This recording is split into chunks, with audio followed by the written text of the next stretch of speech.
Folks, welcome to Citizen Watch on this fine Saturday morning here in beautiful downtown Merced, California, broadcasting from the Studio C facilities at KYOS AM 1480. Saturday, August, what is today? The 9th. August 9th. Getting into August, I noticed the days are getting a lot shorter. Have you noticed that? 3 minutes a day. Is it 3? I thought it was 6. 3? 3. Yeah, I noticed we're getting dark now before 8:30, and pretty soon it'll be 8, and pretty soon we'll be changing the time. And it'll be 4:30, and we'll be like... I heard the average temperature went from 98 to 97, so it's starting to cool off. Wow. It's supposed to be a nice weekend. Yitlow's going to have their, I call it the company picnic, but their annual picnic this weekend out at the lake. We're going to open it up to the whole... public? Next year, we're going to open it up to the whole public and let people know what we do and have a lot of fun. It is a lot of fun. I like bocce ball tournaments. Do the Taratella.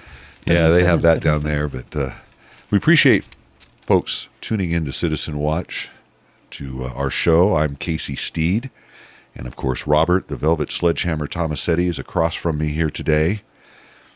We wanted to start off the show sending out our condolences to Ben Duran and his brothers and sisters. Mm-hmm. Ben lost his mother, Maria Inez Duran, down in Chula Vista on July 29th of this year.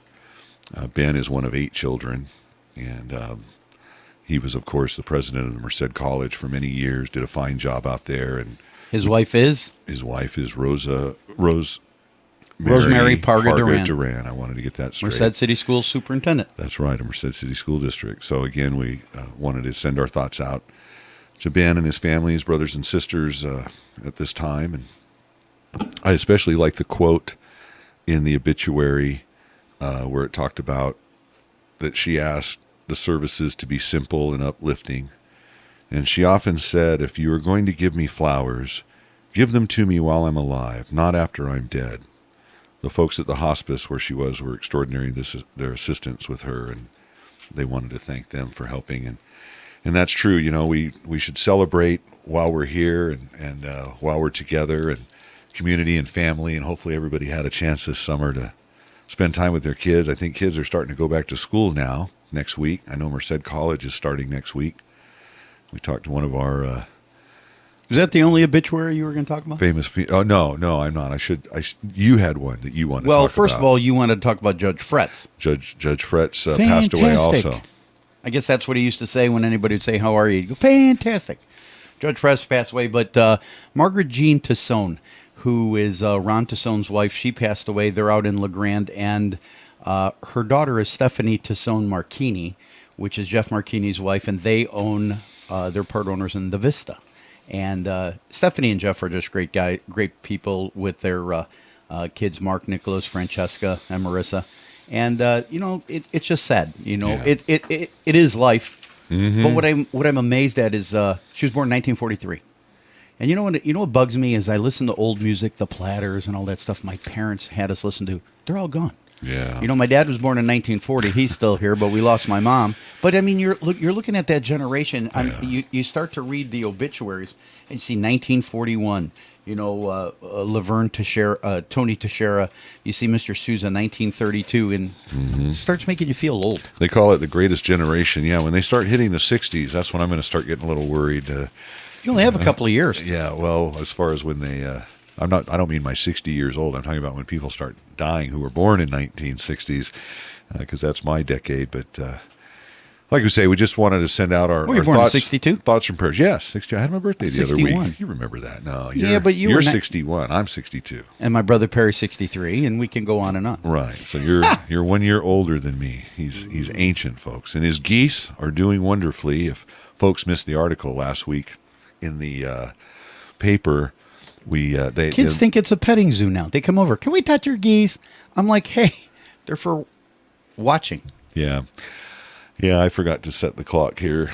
You can tell our new engineer is screwing up already here. Guess the engineer's weight. Oh, now come on, Robert. Let's not start that again. I think it's funny. I know you do, but nobody else did. Hey, folks, we want to talk a little bit about the city council meeting this week. The Merced City Council meeting, as people know or may not know, it's held on the first. Can you do me a favor? Yes. Can you set the tone for this, because I never understood this. What, the city council meeting? Yeah, because you'll come to me and you'll say, "Hey, you're going to go to council meeting," and I go, Right. and you're going to go. They're going to talk about da da da. How do you know that? I mean, do they have a meeting like ahead of time? No, they have an agenda, and it comes out on the internet, you can go down to City Hall and get it on Wednesday night, Thursday morning, and it tells you what they're going to talk about the following Monday. But I mean, do they meet before that to talk and discuss any of this, or does the play is actually we watch the play unfold? Supposedly you watch the play unfold because you have issues like the Brown Act where they can't meet without, having a quorum and in public and announcing when the meetings are going to be so the public can be there. Some of these issues, obviously, they know about or have Some of them, it seems like opinions. they've talked about it before. Oh yeah, they've directed city staff to do things, and so they're not completely unfamiliar issues that come up at the agenda. But Because I'm like, some of them are like wacky. well, there were some wacky ones this time, and there was a lot of people that were concerned that were there about certain issues, and I want to talk a little bit about those. One of the things, there was quite a group of people there for Parsons Avenue.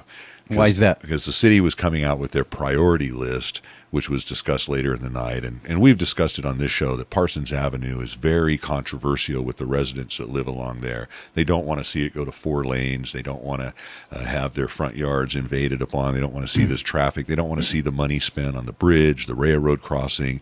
There is no tie into Highway 99. And Mayor Thurston is sympathetic to that. And he essentially directed John Bramble and city staff not to spend any time on Parsons Avenue pursuing bonds or any sort of monies, anything to do with Parsons Avenue until they can either get the general plan amended or have a more permanent killing of this project. So a lot of people were there for that. But what they discussed ahead of time was you saw the UC Merced was going to rent some space downtown for a business incubator, and it was kind of controversial. Mike Bowomany Still think it is. Yeah, Mike Bowomany wanted to kind of talk about what we were giving the UC, basically $600,000 in rent over 10 years, and he wanted to know what we're going to get in return for that. And, Nothing. well, hopefully we get something now. But we're not. Well, Explain the issue to the public, and then I'll. Well, what it is what they call a business incubator, where they can bring private industry and technology advancements or Isn't that Frank breakthroughs. Quintero's job? Well, kind of. And Frank's heavily involved in this, and he helped coordinate it. And they're bringing the UC and private business ventures together to try to exploit their discoveries out there at the UC Merced. There's a problem with that. What's that? First of all, UC Merced does not know what it wants to be. You mean as far as a Well, medical school The or problem a I see with, solar? well, the problem I see with the UC is they chase the next shiny quarter. You know, oh my God, maybe we'll go into solar. There's money in solar. Oh my God, let's be a medical school. Oh my gosh, let's be biofuels. Right. Let's do this. If they had a definite plan of what they wanted to do, then it wouldn't be a bad idea. But the city, I mean, I'll give you a great one. Somebody told me, why doesn't a city become, since we don't have anything other than agriculture, why doesn't it become a great retirement town? Well, Did you ever see a place in America where you can golf from August to October without a cloud in the sky? Every day is a clear day. Somebody said, why isn't Merced become a retirement community? You got all of the people, Yosemite's right here. Okay, you're right, centrally located. Why not? How in the world did they ever come up with what? Palm Springs? I was going to say Sun City comes to mind out there in Riverside, but Palm Springs, out in the middle of nowhere. I think what the idea here is to try to somehow parlay this 10th University of California into some local development. As we know, Aren't they building a big? First of all, Casey, here's what my problem is. Yes. 5,900 square feet. Right. For a dollar. For $1 for 5 years with a 5-year option at $1 a year. So say they get $10 $10 for 10 years. So you and I can go in there and go, hey, we got a better idea. We'll take it for 100. Okay, but here's the point: aren't they building a building right across the street from this 10-year parkade? Eventually, you mean a hotel or the UC? The UC bought that building. Yeah, that bought lot that property, where they were right, going to. and they're going to build a building. You're right. I guarantee you that building will be built before the Bradley overpass is completed. The Bradley overpass, which they opened to 4 lanes. You bring up a point, and I don't understand all the nuances, but from what I understood, the UC can't do this on their facilities. They have to do it in partnership with private or a city or something like that. Is that a law? Well, I guess it has something to do with funding. Is that a Greg Diaz thing? Well, I'm sure it's probably a Greg Diaz at the UC system trying to tell you what's legal and not. But this is going to be called Matchbox, the Merced Area Technology Clearinghouse. And they like the term match because it implies pairing of people together and also match. Oh, I thought you meant match in terms of heat. That's you hit it right on the nose. That's what Mike Murphy, Councilman Murphy said. It implies heat, that we're getting something going, that we're getting a fire lit. So as all projects, so they need 6,000 square feet. Right, for offices. To meet, meeting rooms. Meeting rooms, right. Really? I guess I got meeting rooms all over Merced you could use for little or nothing. I understand. I'm angry because I have an office downtown and I'm getting hijacked at $2 a square foot. Okay. Right. Okay. $2 a square foot a month. Okay. And these people get sick. These people have more money. They bought the Mondo building. They buy this big piece of land for $5 million. Oh, no problem. Swing money anywhere. Right. They go out here. It's an ugly campus. I'm sorry. It's modern. It's ugly. Architecture is modern. My father came from Chicago and said, "Wasn't there a golf course here?" I said, yeah. Yes. He said, why didn't you leave the golf course and put the dang parking lot in the back? First thing you see is ugly cars. Yeah. Okay. And there's really no thought. And it kind of reminds me of City of Merced. There's no thought on what we really want to do. We chase the come. It wasn't. It's just amazing. The theory on that particular spot was, as you know, the DA was in there for many years, hasn't been rented in 4 or 5 years. They had a part of it was rented. By the by traffic, Merced Police Department traffic. That's where I met. Struble, Sergeant Struble, when I had a traffic issue. Yeah, okay, I guess 87 cents a foot is what they were getting, so they're giving that up. And then the city does have to maintain the common area, which was a concern to me. But really, bottom line is they're going to give this a shot. Frank Quintero, everybody was excited. I am very upset at Frank on this one. Well, we'll see. I'm usually a big Frank supporter. Well, the intellectual activity they feel is worth pursuing, and that's what the purpose of of this was. So, excuse me. Yes. What's Mark Hendrickson's job?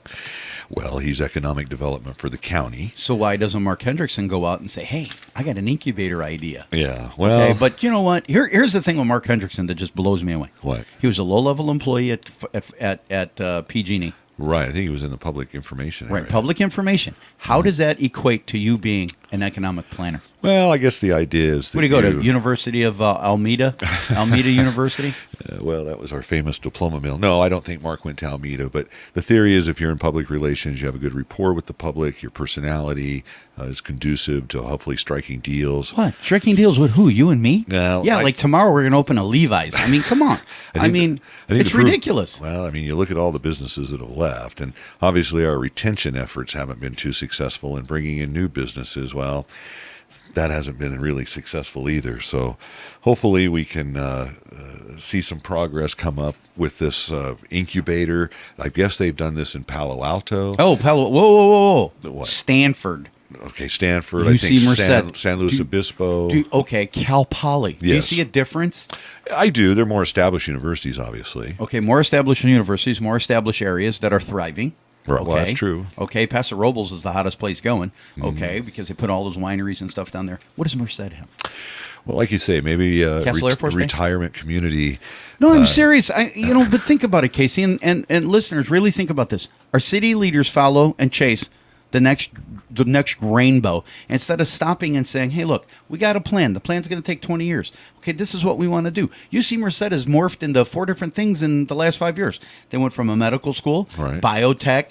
They went into, we want to do not fossil solar, fuels. I think. Solar. Wind, then there was energy. Alternative energy. Mm-hmm. There's always something new on the horizon that they want to be. Well, I think they're going to study the tidal pools or whatever they are out there, the vernal pools, with the fairy shrimp. And like I say, I don't know. That was one of the things that came up at the city council meeting. We're getting to the end of our first segment. And how many minutes we got? Well, we're right at coming up on 15. Goodbye. I forgot to set the clock. But folks, I want to encourage you to stick with us through the first segment into our second segment on Citizen Watch on this beautiful Friday morning. You were so verbose. I know. I'm just trying to fill in about 10 seconds here. And if you miss any of our show, you can go on YouTube, put in KYOS space 1480 in the space bar, and you can listen to all of our old shows. And we would appreciate you doing that. So we would encourage you to stick with us through the break. You said stick with us 6 times now. Have I? Okay. Well, you can tell I'm searching. So anyway, we'll be right back, folks. Stand by. Well, here we are, folks, on our second segment of Citizen Watch on this beautiful Saturday morning, KYOS, AM 1480 on your dial. Hopefully you got it glued. You never move it. After our show, we encourage you to stay tuned for Tea Party Straight Talk. At 8 o'clock, you can call in live. I think the number's 384-8888. The person you hear breathing in the background is Robert, the Velvet Sledgehammer Tomasetti. I'm angry. The Goose Whisperer. Hey. They're huge. I'm reading, you know how we always complain about political correctness? And I'm Casey Steed. Yes, we always do. You know, and right now they're going through this whole thing in the NFL about the Redskins and political correct. And I always say that bunch of different teams, Atlanta Braves. People make fun of Italians and nobody says a word. And today, I always do this. I always say this. You know, there was the Prestone antifreeze. They got the guys from The Sopranos, put them in the trunk. You know, and all that kind of stuff. And today, I just happen to be, while you're playing with, he's learning the ropes, the board. I'm looking at Mutts, and it says vacation to-do list. And the next slide over, Mutts. Okay. And the next slide over says, forget about it. And he throws the piece of paper away and just lays down. Look at that. Is that, it's cartoon Mutts. It's a cartoon. I mean, here we are making fun of Italians, and it's okay. No, it's not. No, it's not. But we laugh about it. Well, we don't take things that seriously. I know. The Sopranos was a very popular show. People like that. You know, one of the other things they talked about at the city council meeting on Monday night, and I don't know if we explained, but the city council meetings are held the first and third Monday of the month, no matter how many Mondays are in the month, the first and third. So we'd encourage people to, you can watch them online. You go to YouTube, the city has a channel, they live stream them, and if you miss it, as if you miss our show, you can go to YouTube and listen to it. Our show, you'd put in KYOS space 1480 AM. The Merced City has their own channel. You can watch the old meetings. But there was a priority list. The city every year defines their priorities. For the following year? For the following year, and what they're going to do with the limited staff time that they have. I have a question. Yes. This is August. We already have a priority list for 2015, and it isn't even like... Fiscal year starts in June. Okay. Not too far off, but you're right. And they've had limited staff time, and they've been working on some of these issues. So this is the priority list for 2014, the Mission Avenue Retail Center. Pretty good. Way to go, Mike and Josh. Mike Malomany, right. They want to fast track the industrial zoning of that land. I have a question. Yes. You've gone to these meetings. Yes. Mike Belwomany thinks that Mission Interchange is important. He does. So does Josh Pedroso. Right. And that's why I voted for both of them. But ever since Noah Lohr got his butt kicked, I haven't heard Noah Lohr comment about anything. Is he still licking his wounds? A little bit, but he did comment on a few of the priorities when it came to, and I'll talk about them later, this local buying preference. And there's an issue about buying and hiring. Two different things, folks. They mean like buying employment. Goods and services as opposed to hiring preferences. And the thing with buying goods and services, they use the example of Merced Chevrolet. Evidently, we bought some police cars not too long ago, 20 or so police cars. Merced Chevrolet was less than 5% higher than a bidder from out of the county. We had to go to Burlingame or somewhere, I don't know. It wasn't in Merced. And the city council felt, hey, for 5 points or less, why didn't we give it to Merced Chevrolet, sales tax, local guy, blah, blah, blah. That gets into some issues being fairness. If you're Burlingame Chevrolet and you want to bid on these cars, they want a level playing field. But the consensus is that we should give some preference to local people.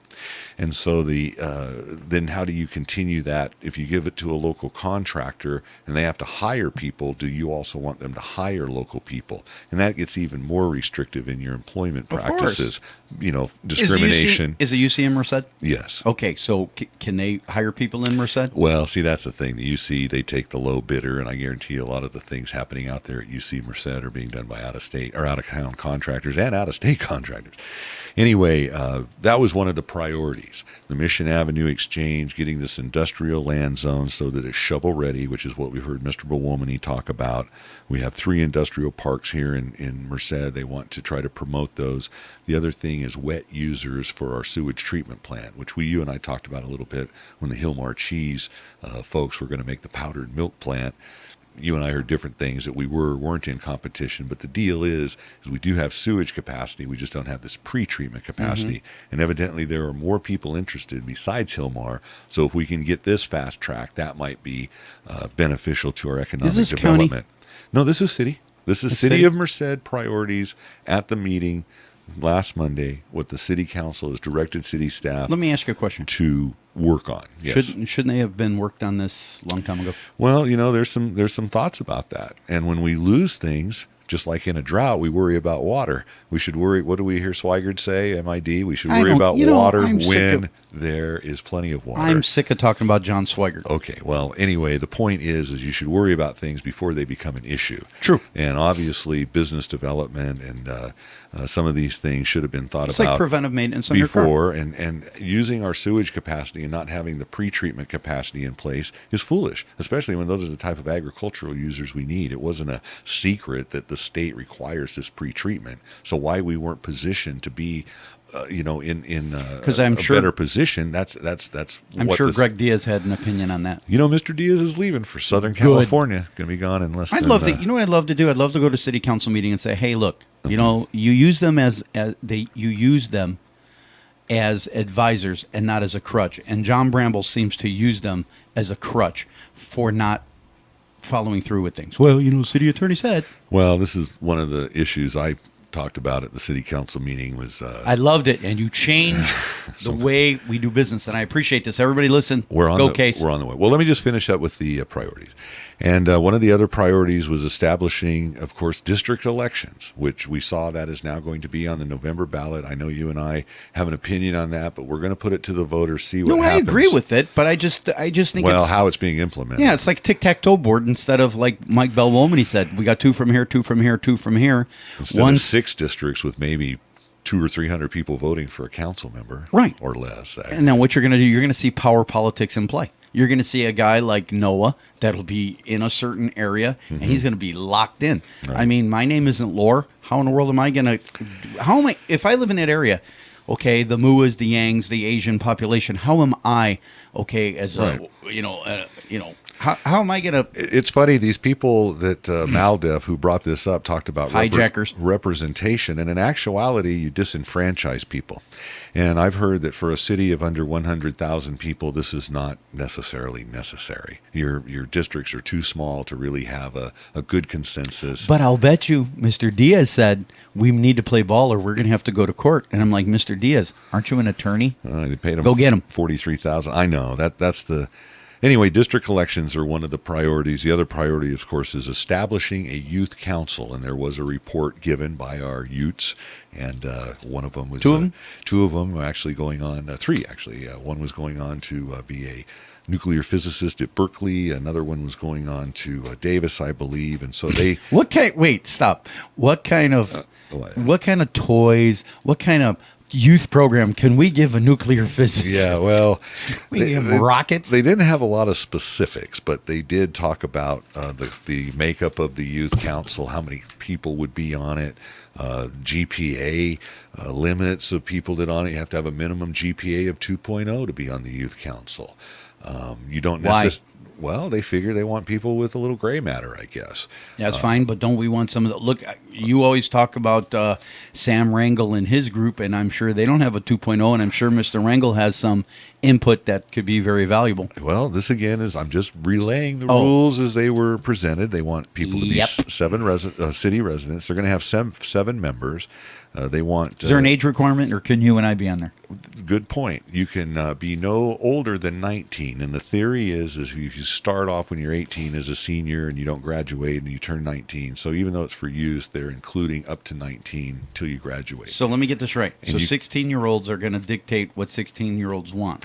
Yes. And Mr. Diaz is okay with that. Well, you get into issues. We'll talk a little bit about the Youth Council. You get into issues with the Brown Act. And as you know, when you meet any kind of appointed board, council, commission. No, that's not what I'm saying, Case. What? See, here's what I have a problem with the schools in general. Yeah. We let 13-year-old kids dictate what they want to learn. Well, you're right. Now, about what the that. heck does a 13-year-old kid? I mean, the federal government says you're not an adult till you're 18, Mm-hmm. and in some cases 21. So we're going to give 16, 15-year-old kids to tell John. Are you serious? Well, you know, think you John bring- Bramble's going to. You know, we're going to digress for a minute because you bring up a good point. There's a commercial on TV right now. Yeah. It's this new Firefox phone, and these two little kids, and they act like adults. You know, the kid's dressed in a three-piece suit, the girl's dressed up as she's drinking the Starbucks. He's sitting there with the phone, and adults are talking, and then the kids look over and help the adults and treat them like idiots. And the kids, I've been on this earth 9 years, and it's the neatest thing I've seen. And we give so much power to children and Same to thing with the kids. TVs. Remember the TVs? In our day, Yeah. we didn't have this. Right. And I think that you're right. We've abrogated some of our decision-making capabilities to people that we should be telling them what to do. My father had I'm a saying, sorry. children should be seen and not heard. And my father said schools are a dictatorship, and so is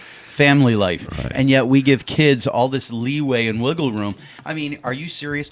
A school teacher cannot take a cell phone away from a child Right. at school because it's considered personal property. That's right. So what is an 11-year-old or a 12-year-old kid doing with a cell phone in school? Hey, you're preaching to the choir here. I don't think they should have cell phones until 15, 16. And it's one of those deals where it's an interesting sidelight about children and how we treat them, the power that we give them. And you see that in our media. You see that on TV. But we also You use see them. that in our sitcoms. But we also use them as a ploy, which is the problem I have. Oh, look what we're doing at the border. It's for the children. It's for the children. But Undocumented. So you get into a whole list, but anyway, we're really getting off subject of priorities. But this youth council, diversity, they want somebody from each of the new election districts. Okay, one person from each of the 6 districts. The other thing, you don't necessarily have to be attending public school. They opened it up for people that are homeschooled. So they're really trying to be inclusive of everybody. diversity. Yeah, the Kind of like problem, valedictorians. right? The problem is appointing them. The city council can't appoint them. So they're Why talking. not? Well, because then you get into Brown Act issues. Oh, my God. And they're trying to make it where Greg these Diaz. trying to make it where these kids don't have to attend every council meeting. They can watch it on the TV. One of the bylaws or the rules was they had to attend every council meeting. And then they started saying, well, maybe only council meetings But that see- apply to youth issues. Then they said, well, you can watch it on the TV. Yeah, then they but- said you can just designate one person. So it really got watered down. But here's my problem. What? Okay, it's the same thing we do everything with technology. It wags the tail wags the dog. We use technology instead of.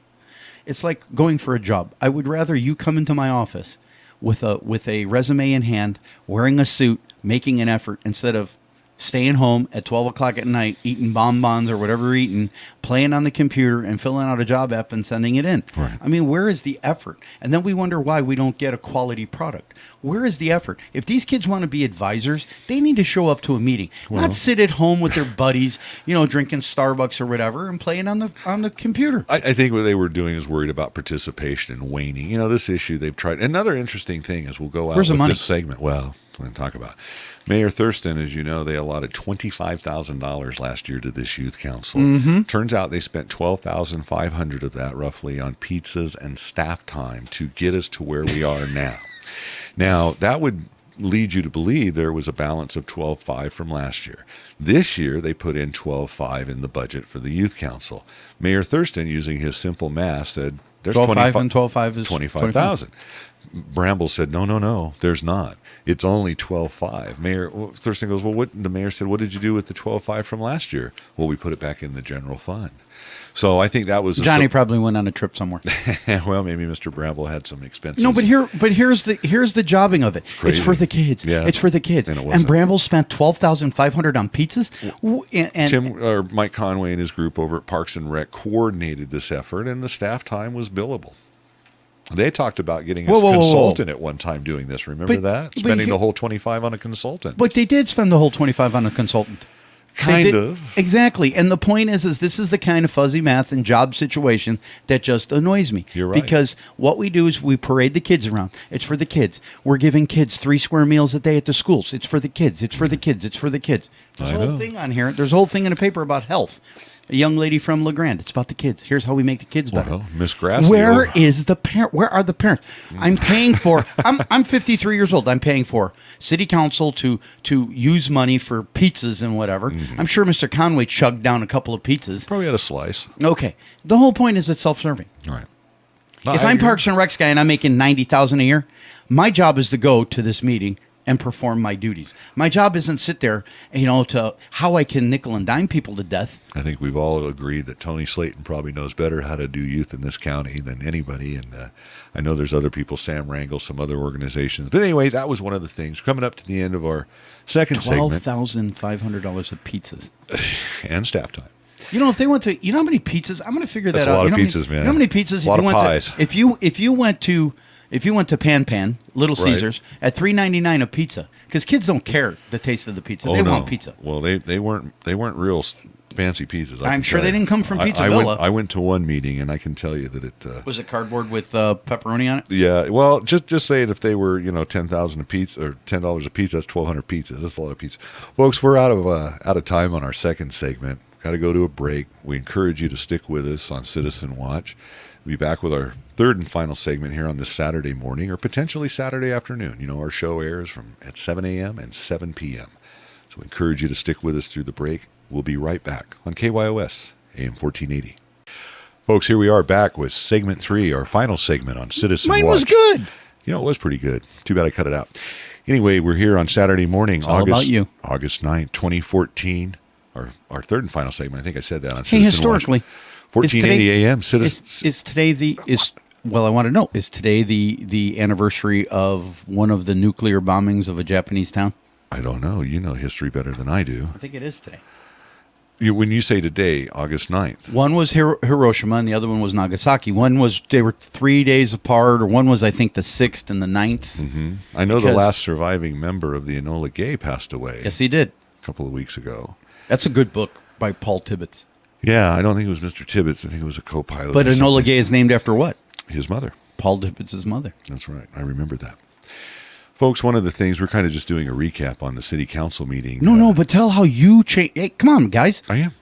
Tell how you changed. I am. Merced's world. One of the issues on the consent calendar was they're going to build. I will actually talk for once. Hey! Yes. I always forget which one it is. August 6th is my birthday. Yes, one of the bombings was August 6th and one was August 9th. Hiroshima and then Nagasaki. Today is the night. How many years? Nagasaki was today. Hiroshima was the 6th. Fantastic. Look at that. We got Jason to talk.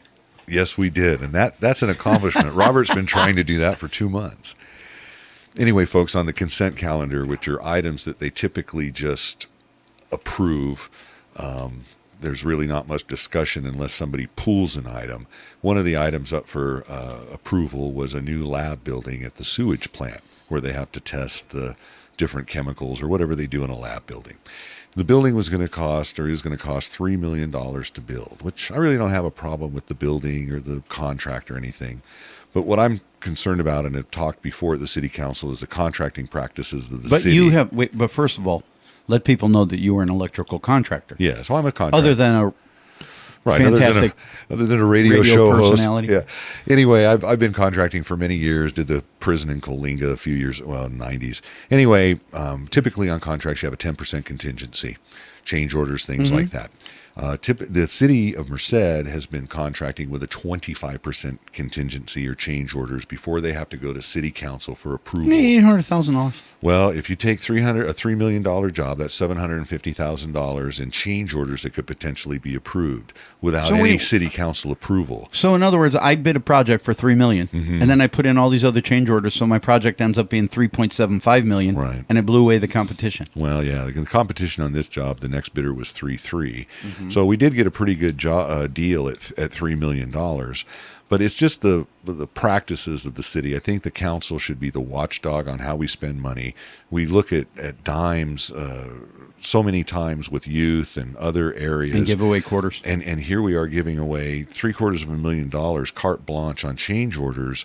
Now, what's a change order? In other words, if they start building the building and they want to move something or add something, or the plans aren't clear enough to define the scope of work, and the contractor says, hey, it's going to take extra to do this, or what You mean like what auto you're body ask- shops do? Yeah, what you're asking it. for is impossible, and so that's why you have a contingency. There are unforeseen things, and I'm not unrealistic in that fact, but let's keep it at 10%, not 25% before you go to the council. Now, the council, some of the members agreed with me on this, and City Manager Bramble was concerned that it would restrict the city's ability to keep the project going if unforeseen circumstances By came 3 up. days. Yeah, and 72 hours. Right. This is what my problem is. I understand. Here you are. You're a Citizen Watch. You're looking for the citizenship. So you go, hey, it should be 10%, not 25. Right. This is the deal. And John Bramble sits there and says, I'm worried that the 72. Wait, what? Are you serious? 72 hours? Well, it's and you're not- worried? And you wonder why we question your leadership, Mr. Bramble. Yeah, and I think Mr. Murphy said it well. Councilman Murphy said, "Look, we meet every 2 weeks. If there's an issue that comes up, well, you can bring it to us. And if it's an emergency, a water main burst or something, Mr. Bramble can authorize." You mean like down at UCLA? Yes. 10 million gallons Exactly. going bye-bye? Yeah, those are exigent emergency circumstances. They can authorize contractors to do whatever it takes. So this is kind of a false argument in my mind, especially when you looked at the budget for this $3 million lab building at the sewage plant. They had $250,000 or $240,000 in for professional services. This is architects, engineers, soils. John Bramble. Well, not so much that, but your A&E, your architects and engineers, to develop the plans and specifications. If we're spending $250,000 to develop plans and specifications, and we don't have the scope of work down tight enough that a contractor can bid it within 10%, well, I say that we're bidding it too prematurely. And like I say, I didn't have a problem with this specific project when I stood up and talked about it at the meeting, but when the city engineer came up and explained the project, he really started putting his foot in his mouth, in my opinion. Mayor Thurston asked him, well, where are you building this building? Well, we're building it on top of an existing building. And he goes, well, why do we have these high contingencies? Well, there's some unforeseen conditions with the soil. It's like, well, shouldn't you know these things Beforehand? Yeah. And well, And can we build the building somewhere else? Engineer didn't have an answer. Here's a question I have, though. Go ahead. Okay. We want to have we want to have a youth council. Right. So we take away staff time Yes. out of the budget. Right. Okay. But when we build this lab, is Mr. Bramble going to take away staff time out of that? Well, there's projects? inspection services, the No, inspectors. not that. That's not what I'm talking about. What do you mean? Well, for example, say the guy, okay, they want to have a meeting about it. Mm-hmm. Or, okay, are they going to charge them by the hour? Is Mr. Bramble going to sit down and is going to charge them by the hour? Well, that'd be Dave Gonzalez's group over at Developmental Services. But you see my point. Yeah, I know. I agree. My point is here's the kids with 25 G's, Right. And we take $12,000 so we could pay Mike Conway, Right. In his group, Right. Okay, and then when there's something that's isn't that normal business? Shouldn't that be on your watch, on your time? That's what you're getting paid for. You mean, what do they do? What are their jobs originally? Yeah, I agree with you. I mean, if you're Parks and Rec, isn't that your job? Yeah, it's not my job. Oh, wow. Hey, honey, I'm sorry, but I got to go down at 7 o'clock because we got a meeting. Right. Yeah. What are you going to do? You're going to take the day off the next day anyways. Well, it's one of those. I just scratch my head. Well, my whole point with this, folks, and I've said this many times, I don't know how you pay your taxes, but mine come out of the same wallet, the same bank account, whether it's state, federal, local. So these are all of our taxes. And this particular fund, the wastewater treatment fund, is what they call enterprise funds. They're supposed to stand on their own. In other words, pay for themselves. Yeah. Atwater's had some issues with that. We've talked about it. But Merced has been pretty successful. But when we spend money just because we have it in the bank, and then, of course, that was the excuse, hey, don't worry, these funds are already allotted. We have Or it. they come from a grant, or they come from the federal government. But they're still our tax dollars. Yes. And we should be diligent and watchdogs on how we spend those. So you're not coming back to me in 3 or 4 years, raising my sewer fees, raising my garbage fees, raising my water fees because you spent 25% on change orders. 'Cause Right. some contractor, Exactly. got in your... Do you remember? That's foolish. And so this is where we need watchdogs. And this is what the city council's responsibility is. And I'm glad to see them take the leadership, take that Really? responsibility out of Dave Gonzalez's hands at Developmental Good job. Services, put it in Mr. Bramble's hands, and more pointedly, they need to put I it don't in even their hands. I don't trust Mr. Bramble. I don't either. They gonna need tell to you put why. it in the council's hands. 7 members say, hey, that's okay to do that. And I guarantee you, you're going to see these bids come in a little tighter. You're going to see these plans and specs a little tighter. And you're not going to see this loosey-goosey 25%. If you did a job at your house, remodeled your kitchen, and you missed it by 25%, you wouldn't be in business long. You wouldn't have a house. So why are we doing that in our government Because services? it's not their money. There you go. Here's your point in a nutshell. I remember when gas was at $4.50, pushing $4.50 a gallon. Right. And the city came back to us and said, we got to raise your garbage because the price of gas is going up. Right. Price of fuel. Right. Remember that? Yes, I do. Gas is at $3.79. Have I ever seen did I see my garbage rates go backwards because gas is low? Surcharges. Heck no. No. Same way when I remember doing a job and I stayed at a hotel and when the utility rates went up and power outages and they had a surcharge for extra utility fees. And you never see it go down. But my whole point with this contracting Good job, Case. Thank you. And it wasn't so much this particular lab building at the it's just the general principle. General thing. When we did 18th Street downtown, when they had that torn up in front of all of those businesses, that project went over 30%. Now 25% was the threshold. The city manager came to the council and said, "Hey, you need to approve these changes." The job's done and over. Who's the city manager? Mr. Bramble. Oh, there he goes. And Mike Murphy goes, "Why?" At the time, this was months ago, maybe a year or so. He said, "Why are you coming to us? The job's done. It's over." "Well, we need your approval." "Well, why don't you come to us before the work is done?" So see how disingenuous it is?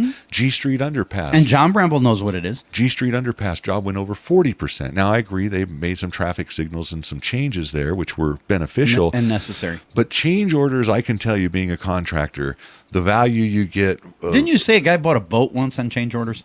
Yeah, and he painted on the back of the boat change order 14 because that's where he bought the boat from. And it's very common in government practices. The city's response was, "Well, it's in the government code. We can go up to 25%. Just because it's in there doesn't mean you do it. And you can bring that down to 10%. And we're going to talk about some things you can do that maybe they aren't delineated, but you can do them, like ethics at the county. Hi, Hub. Okay. Yeah, ethics. Here's the point. And why haven't we done that yet? Arnie Levy and I were talking about this at Arnie's the other day, having a cigar. And Arnie's Humor. And it's on 18th Street. They're open till 10, and pickles are free. Pickles are free. That's what we tell everybody.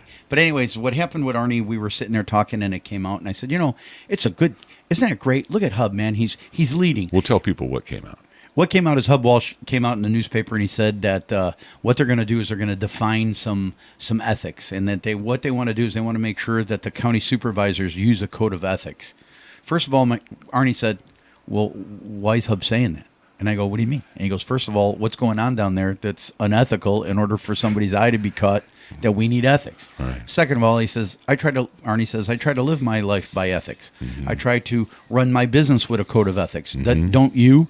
And I go, "Well, yeah." And he goes, "So why do you need a delineated written code of ethics? Shouldn't you already have it? Okay. Shouldn't that be your moral compass?" You bring up another M word there. What's that? Morals. Well, the point of the matter is you ask yourself these questions, and like I always tell John Pedroso and Hub, it's perception. It's perception and agenda. What is the perception of your agenda when you do something? Example, in this case, Hub says that we need to have this code of ethics. Right. What is the perception of that agenda? That you don't have a code already? No, they don't. Okay. We heard that with some issues with Lynn Davis. Remember? He said we have a code, we just don't live by it. We just don't live by it. And then that came up in regards to the assistants that some of the supervisors have, and they're overseeing of them. But I think that if you really want to go that way, Hub, and I agree with you that if it's not there, it is necessary. It's necessary for everybody. I think every elected official, I think every official that's hired, John Bramble, Greg Diaz. Greg Diaz, I'm glad you're leaving, okay? You are just absolutely, when I sit there and listen to you talk, you are the absolute epitome of my perception of a shyster attorney. I don't like the fact that you have all this power over Mr. Bramble. I don't know, maybe you have this like witchcraft. Well, they definitely defer to him for opinions. He's very conservative as an opinions. What are attorneys? They're risk adverse. Jim Fincher at the county is another example. They're risk adverse, meaning they don't want to take risk. Your job as an attorney, go kick their butts in court. That's McAllister's trying to do it for Larry Morse's son. I mean, come on, guys. This is what you get paid to do. What do you get paid to do? Sit there in your desk and do what? Well, I'm Dust off your law books? I'd sure like to see what the county's legal bill is every year, what they pay in settlements and attorney's fee internally. I know they have quite a few attorneys. Look at Deidre Kelsey's daughter wants $200,000. I guarantee you. And an apology. I guarantee you that if Greg Diaz had his way, okay, and I know he's city, not county, but I'm sure Greg would pay something out to make her go away. Look what he did for Maldev. Gave them $43,000 that we didn't have. Almost 44,000, yeah, just to settle a lawsuit. It's glad he's going. But I guess what? I'll bet you Mrs. Fincher might end up with the junk. Well, it'd be interesting to see who Fincher and Fincher. who the interim is. Yeah, Mr. Fincher's wife is counsel too, I understand. So, of course. They keep it in the family. One of the other things What's your retirement say, honey? One of the other things the county supervisors were going to look at was a sweet tax, taxing soda. Oh my God! Seems to you know what? Seems to be a very. You'd have to popular take thing. out a home loan because you love sugar. Every time we go to anywhere, it's got to have sugar. Well, that Eat is sugar out of the packets. Oh, now come on! Don't tell my secrets. But I do like sugar. I don't know if I want to pay more in taxes. I think it gets to personal choices. Obviously, I could cut back my sugar intake. I don't think taxes are going to make me do it. It's for the kids. Yeah, again for the children. Of course, we have Moosey the cow, our favorite farmers market roving vehicle, and isn't it about time we find out what's the status of that and how well it worked? It's coming up. It's coming up for their renewal. It'll be interesting to see what Don and Nancy have done with the roving. But here's my problem. The roving farmers market. You still have the lady from LeGrand talking about children's health in school lunches and school programs and in school foods. And the whole situation is Moosey ain't making a dent, I can guarantee you. No, we sure give a lot of efforts to childhood obesity. And, of course, we could get into what are we parenting. What are we buying with all of that government? Lack of parenting. Government money and where that's going and maybe putting some restrictions on what they're able to buy. But I don't know. It's a tough problem, folks. Folks, we're coming to the end of Citizen Watch on August 9th, 2014. Beautiful Saturday morning. We'd encourage you to stick with KYOS for more local programming for the next couple hours. Load up the phones for Tea Party Straight Talk, 384-8888. Robert, thanks for coming in. Oh, yes. It's been wonderful. I'm glad that Jason got on the mic. That was cool. That was a treat. That was cool. And people know now what day Nagasaki was bombed. Folks, we're out of here. We ask you to come back next week. Studio C on KYOS. Good night, Mrs. Calabash, wherever you are.